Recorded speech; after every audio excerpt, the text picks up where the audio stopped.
بسم الله الرحمن الرحيم. الحمد لله رب العالمين، ثم الصلاة والسلام على أشرف الأنبياء والمرسلين سيدنا محمد وعلى آله وصحبه أجمعين، وبعد. السلام عليكم ورحمة الله وبركاته. إن شاء الرحمن وحمانت وحير استلتاقينا سؤال بدن وكوارد أهان أنا إسويدين ilmaha goormay tahay in ay waalidku ka fikiraan inay isu diyaariyaan ilmaha qaabkay u tarbiyan lahaayeen markay dhalaan miyaa ma ka horbaa goorma looga baahan yahay labada waalid intay fariistaan ay dhahaan okay ilmaha aan dhalayno ama haddii ilaahay subxaana watacaala ilma ina siiyo goormee qaab sidee aba u tarbiyanaynaa ma jirtaa buug laga qoray tarbiyada caruurta ma jirtaa barnaamijyo looga hadlay xagee saxa u raadsanaa ma tarbiyadii aan soo marnay ma tarbiyad sax wanaagsan bay ahayd iyadii baan ku wadnaa lianna qofku markasta meeshuu kasoo koray wuxuu ka wataa wuxuu kusoo koray marka waxaa loo baahan yahay wixii salbiya inaan iska tuurno wixii wanaagsanna aan kasoo qaadno oo gurigeena iyo ilmaheena aan ku dabaqno qof kasta sibuu usoo koray ilmo dil baa lagu soo koriyey ilmo kolkoolin baa lagu soo koriyey ilmo maaragtay hadal xun iyo cunfi baa lagu soo koriyey ilmo si waalidkuna markasta ma khaldana laakiin sidaas ayuu wuxuu arkaa tarbiyadii saxda ahayd marka adigu markaa sabankan hadda joogtid aabe iyo hooyo maxaa u baahantay inaad ka bedeshid tarbiyadii lagugu soo tarbiyeeyey hadday tarbiyad wanaagsan ahaydna aad sideedii u raacdid welibana aadan ku ekaanin iyada ee aad raadisid wax badan leanno sabankii lagu tarbiyeynayey xitaa haddaan lagu dili jirin xitaa haddaa hadalla xun lagugu dhaqmi jirin xitaa haddii mataqaanaa tacaamulka waalidku uu wanaagsanaa waxyaaba badan oo waxaa jira ay kaga duwan tahay xilligii inaga layna soo tarbiyeynayay waqtigan xaadirka waxaa muhiim ah ama mudan ilmaha intuuna adduunka iman ka hor in waalidku isu diyaariyaan siday u tarbiyeyn lahaayeen ilmaheena badanaa waxaa laga yaabaa inaad aragtid hooyo ku weydiinaysa ilmaha goormaan ku bilaabaa cuntada mataqaanaa xilimuu naaska cunto ku darsan karaa maxaa la siin karaa maxaa korinaya maxaa cayilinaya caana noocee a la siiya wax badan baa aragnaa hooyooyinka markay cusub yihiin daa'iman waxay raadiyaan ilmaha caanaa la siinayo biyo ma ku bilaabi karaa xilliguu dhasho dhakhaatiirta waxay dhahdaa lix bilood kadib ilmaha biyaha la siiyo markaas waxay noqonaysaa nin buka boqol u tali oo kale markaas qof kastoo ilmo soo dhalay ama tajrubo leh ama maaragtay arkay ilmo yar wuxuu dhahayaa saasaa la dhahaa caanaa noocaasaa la siiyaa cuntada xilligaasaa lagu bilaabaa ma cunto ilmihii gaar ah baan u sameynayaa oo mataqaanaa loogu talagalay oo u diyaarsan ma cunto waxaan u raadinayaa mataqaanaa dabiiciyo sida sharaab loo shiidayo waxyaaba la isugusan sameynayo baa daa'iman la raadiya laakiin ilmahan nafsiyan muxuu u baahan yahay mataqaanaa ilmaha saas uma raadino marka ilmaha markuu caloosha ku jiro waxaa jirta xilligaas ilmaha waxbuu dareemayaa waqtigaas waxaa daraasooyin badan lagu sheegay ilmaha in uu mataqaanaa caloosha isagoo ku jira loo baahan yahay in la ilaaliyo intuusan adduunka imaan ka hor masalan hooyada la ilaaliyo marka uurka leedahay laga ilaaliyo dhibaatada laga ilaaliyo inay aada murugo u dareento leanno ilmaha waxay hooyada dareento ayuu dareemayaa xilligaasa marka loo baahanya okay ilmihii waa imaanayaa muxuu ilmihii u baahan yahay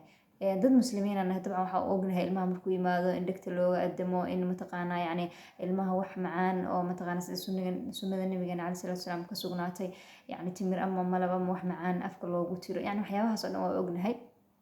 laakiin ilmihii ka waalid ahaan see ula dhaqmaysaa ilmahan noloshaada ilmaha kusoo biiray ilmo uu ooynayaa uu kuu qaylinayaa see ula dhaqmaysaa ma casabiyad baa noqonaysa ilmaha maxaa dabiiciya ilmaha mataqaanaa markuu ordayo oo qaylinayo oo ciyaarayo oo adduunka guri kala rogayo ma nolol dabiiciya ma wax caadiyaba mise wax siyaado ku ah ilmahaaga oo ilma xanuunsanayo wax qaba waxyaabahaas oo dhan ba waxay u baahan yihiin in la baaro marka tarbiyaddu waxay bilaabanaysaa inta ilmaheena adduunka imaanin oo aanaa dhabteena saarin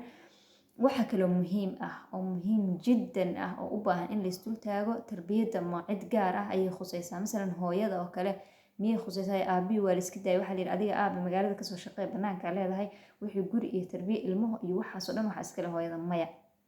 labada waalid waxaa la rabaa isku si inay u daraaseeyaan isku si inay uga fikiraan isku si inay u tarbiyayaan ilmaha waxaa kaloo muhiim ah in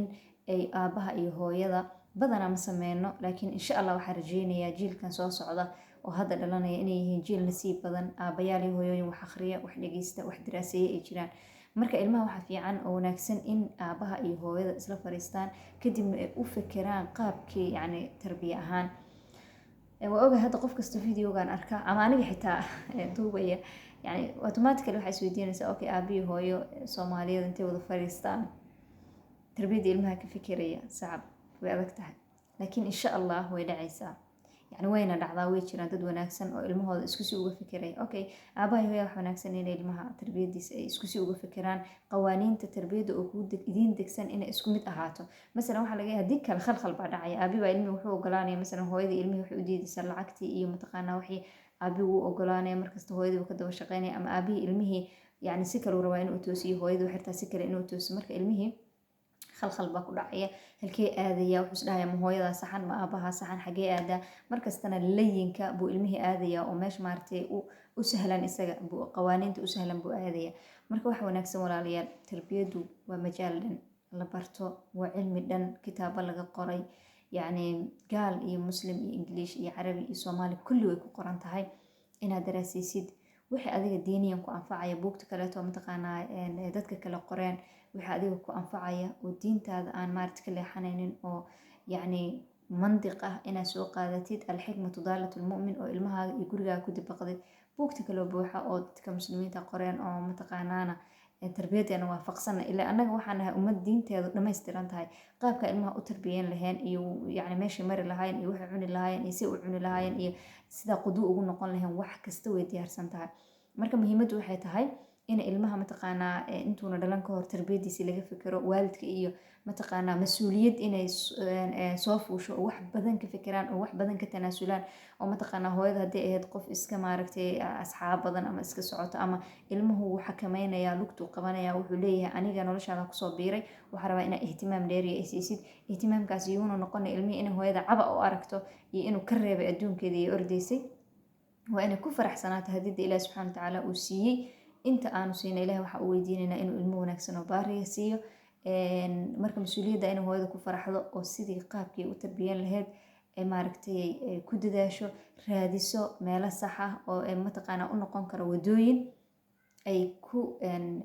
maaragtay kaga dayan karto tarbiyadda wanaagsan inay raadiso. aabahana sidoo kale waxaa looga baahan yahay inuusan bariiska kaliya ku ekaane, uu ogyahay inay ilmihiisu ay u baahan yihiin, gabadhiisu ay u baahan tahay, wiilkiisa uu u baahan yahay, qudwo ay u yihiin. waalidka mataqaanaa ilmaha wuxuu sameeyo uu ku dayanayo, waalidkan ilmahan wuuna muraaqabeynayaa, wuuna eegayaa. hadalka aan afka ka leenahay mataqaanaa ilmaha dhegaha wuxuu ka maqlo daa'iman wuxuu ka doorbidaa wuxuu indhaha ka arko. yani masalan ilmihi waxaa ku leedahay maanta dhan salaada waqtigeeda tuko, qur-aanka akhri, adiga kitaab adoo soo qaaday ma arkayo, salaad adoo waqtigeeda tukanaya ma akhri, sida ku marka see ku maqlaya. laakiin markii saa loo aadamo, haddaa orodid weysaysatid, haddaa markasta kitaabkii soo qaadid, waxaa arkaysa isagoo ku ag fadhiya kitaabkii wata, waxaa arkaysa isagoo xilligii salaada weysaysanaya, waxaa arkaysa isagoo hadalka ku hadlaysay ku hadlaya. marka waan dheereeyay videoga, raalli ahaada. ilaahi subxaana watacaala waxaan weydiisanaynaa inuu tarbiyadda ilmaheena uu garab nagu siiyo, oo tarbiyadda saxda ah oo wanaagsan ilaahi subxaana watacaala nagu garab galo, sida ilmaheena ugu tarbiyan lahayn, qudwo wanaagsanna ugu noqon lahayn. intaasa maanta kelmadeeda kusoo koobaya. salaamullaahi calaykum waraxmatuhu tacaala wabarakaatuh.